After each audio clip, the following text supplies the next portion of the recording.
I'm just a perfectionist. I'm an all or nothing person. No, you actually might have a problem with self love and being used to abandoning your needs to fit outside expectations. Now, this is not to judge. None of us have it all together 100% of the time. But ultimately, it's about having balance and figuring out if you're tipping over within that spectrum. And let's talk how you can gauge that and how consistency is better than the all or nothing mindset. Okay, so having an all or nothing mindset with that intensity when doing things can actually translate into not loving yourself and having that perfectionist mindset, which can be that self-criticizing mindset of if I don't fix it, if I don't bounce back now, then I'm not good enough. That's what the real root is. And so this is to raise your awareness. I want you to really reflect and think about patterns within your lives and thinking, why am I actually doing that? Because isn't it true, when you fail at the demands of these high expectations, it's like a self-fulfilling prophecy. It results in you feeling bad, beating yourself up, or thinking, why couldn't I do it? Why did I fail? Why am I not good enough? Which isn't true. You just put unnecessary pressure on yourself to meet these unrealistic demands. And here's the key, because it probably matches a familiar frequency you're used to. Of guess what?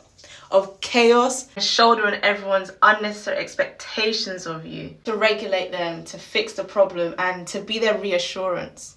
And so you've learned you have no space to be seen starting small, to fail, to make mistakes, to pick yourself back up, to learn and try again, because you're so used to demanding so much of yourself from these conditioned, learned expectations, when in fact, failure is a natural process of learning. And it's more than okay and necessary not to be perfect. There's no such thing as perfect.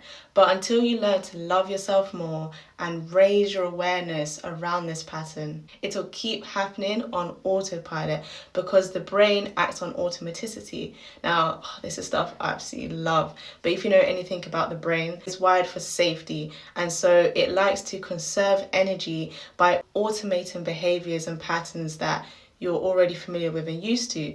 Anyway, a takeaway I'd like you to start now to stop this. Firstly, your philosophy now is consistency is your baseline, not this all or nothing mentality. Now, with that said, how do you do that? Start with doing things slower, so you're building more patience and intentionality within the process. Now, this is key. Tell yourself, when I go slower, I'm actually doing a better job because I'm more intentional, which means I can be more detail orientated.